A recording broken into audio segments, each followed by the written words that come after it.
Hi friends, నేను ఒక కథ చెప్తున్నాను, వినండి. పూర్వం వశిష్ఠ మహర్షి అని ఒక ఆశ్రమం ఉండేది. ఆ మహర్షి దగ్గర చాలామంది శిష్యులు ఉండేవారు. అలాగే గోవులు కూడా చాలా ఉండేవి ఆశ్రమంలో.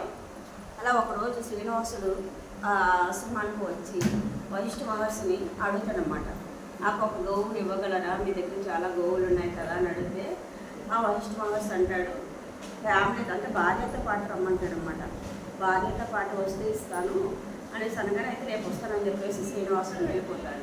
ఆ మర్నాడు భార్యను తీసుకొని వస్తాడనమాట. ఆశ్రమానికి వస్తే శిష్యులు ఉంటారు, మహర్షి ఉండారనమాట. అయితే మహర్షి లేరని చెప్పగానే తిరిగి వెళ్ళిపోతాడు. మళ్ళీ మూడో రోజు వస్తాడు. మూడో రోజు ఫ్యామిలీ తీసుకొని వస్తే అప్పుడు కూడా మహర్షి ఉండడనమాట. ఉండకపోగానే ఇంకా కోపం వచ్చి బాధను పిలిచేసి పరిగెట్టి వెళ్ళిపోతూ ఉంటాడనమాట. సీరియస్గా వెళ్ళిపోతుంటాడు. ఇలాగ మహర్షి వచ్చి రాగానే శిష్యులు చెప్తారు, ఇలాగా శ్రీనివాసుడు వచ్చాడు, గోవు కావాలన్నారు, మీరు లేరనగానే వెళ్ళిపోయారు అనగానే ఇంకా వెనకాతలు పరిగెట్టుకుంటూ ఈ మహర్షి వెళ్తాడు. శ్రీనివాస గోవింద గోవింద గోవింద అని అడుగుతూ ఉంటాడు అనమాట.